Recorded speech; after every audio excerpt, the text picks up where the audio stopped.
Eto si RICA, meron siyang 313 matches and 57.19 win rate at siya lang naman ang dahilan kung ba't nauso ang Tank Balmond ngayon. Pinilit pa rin niya ang Balmond niya kahit alam niya wala kaming tank at ang gamit niya palang spell is sprint para mabilis siya makatakbo pagkatapos niya mag-invade. At eto nga pala ang ginawa ni RICA. Sa early, eto specialty ni RICA, pipilitin niya pa-retrain ang core ng kalaban at saka siya mag-i-sprint palayo. Hindi na ako magtataka kung ba't naging former top global tank Balmond siya. Naasar niya lang ng inaasar ang kalaban gamit ang kanyang ikot-ikot. At ayun na nga, napaka-aggressive maglaro ni RICA. Nakuha niya dito ang first blood at habang nagmimiyos ako kakabuhay niya lang patay na naman siya. Hilig mag-invade si RICA. Kaya kung core ka ng kalaban, mahihirapan ka talaga at matcha-challenge ka sa kanya. At eto na nga, babakapan na natin si RICA.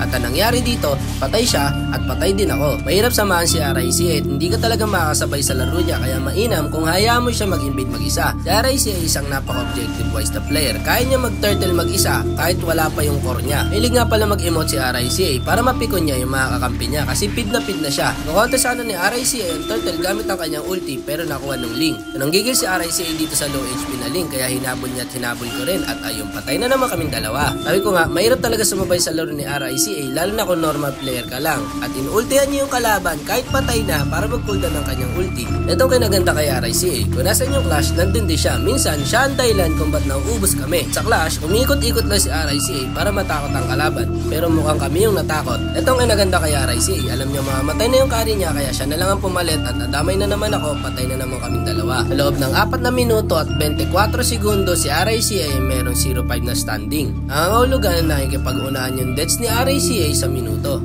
Si RICA nga pala ay mahilig mag-bush at ganun din yung Granger namin. Hindi niya alam na nandun pala yung Odette kaya napilitan ako mag-ulti. Ang ginawa ni RICA, pumalag na lang siya sa 3. O diba? Nakakaput. Sese talaga mag-solo RG, wala pa kami nakukuha kahit isang objectives at kahit papano dito nakaka-trade ako at ganun din yung Granger. Habang nakatrade kami dito sa botlane, si RICA nagpa-trade din doon para balance, di ba? Ang galing. Tabang-taba na yung Bruno at hindi ko alam kung sino pa ang makakapigil dyan. Quit ka na Balmond, tama. At dito, nag-clash na naman si RICA. Sobrang hilig ni RICA mag-clash kahit alam niyang lugi kami. O diba, ang sarap mong kutohan sa dilim, sabay takbo. Kakabuhay lang ni RICA at nag-create na naman siya ng clash nang hindi kailangan.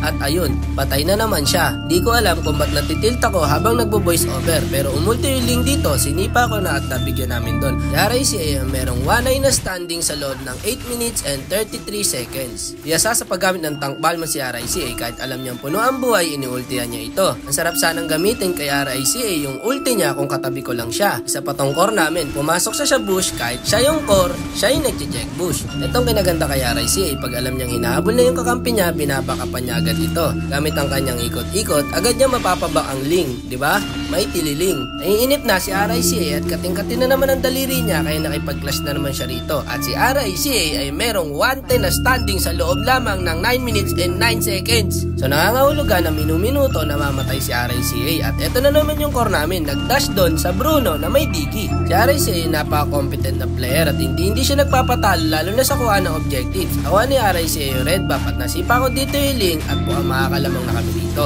Unfortunately, sa kasamaan pala at sumakto yung ulti ng Odette kaya ubos kaming 3. Diba? Mahirap talaga tumikit kaya RICA, madadamay ka talaga. At mukhang tatapusin na kami ng mga kalaban. Buti na lang, bumakap yung carry namin dito na walang damage. Diba? Nakakaput! At mukhang hindi na nga nagbibiro ang mga kalaban at tatapusin na kami rito. Ang tagal naman mabuhay ni RICA. Kaya nung nabuhay ako, nadepa namin at nag-respawn na nga si RICA at mukhang mapipigilan ni RICA ang mga kalaban. Diba? Okay. Yan ang sinasabi ko kay RICA na ang laro talaga niya is late game. Gusto ko sana magsabi ng masasakit na salita, ang kaso lang na depth. Kaya ang ginawa ni RICA, pumesto na naman doon sa bush at patay na naman siya. Ayoko nang tignan ang standing ni RICA, baka umakit na naman yung dugo ko sa ulo. At isa pa tong core namin, hindi ko rin mapaliwanag ang laro nito kaya mahirap talaga i-describe at sumabay pa rin tong marksman namin. Isipin mo paano sila napunta doon at nasipa na ako rito, nag-dash, nag-first kill, kinuha yung ulti, bye-bye. Nakonsil si RICA kasama yung Guinevere at mga mabibigyan nila dito yung Chu. Mga mabibigyan din dito si RICA. Kaya inuna nila yung kill bago mag-dep ng tower. At eto ako ngayon, magde-dep ako ng galit at hindi ko alam kung paano pa mag-dep to. At mukhang lalaktawan na nga nung Ling. Ano na nangyayari sa mga player natin dito sa MLBB? Bakit ganon? Habang tumatagal, pakamote kayo ng pakamote. Diba? O ngayon, i-report na natin to si RICA para makatulong na siya ni Moontoon.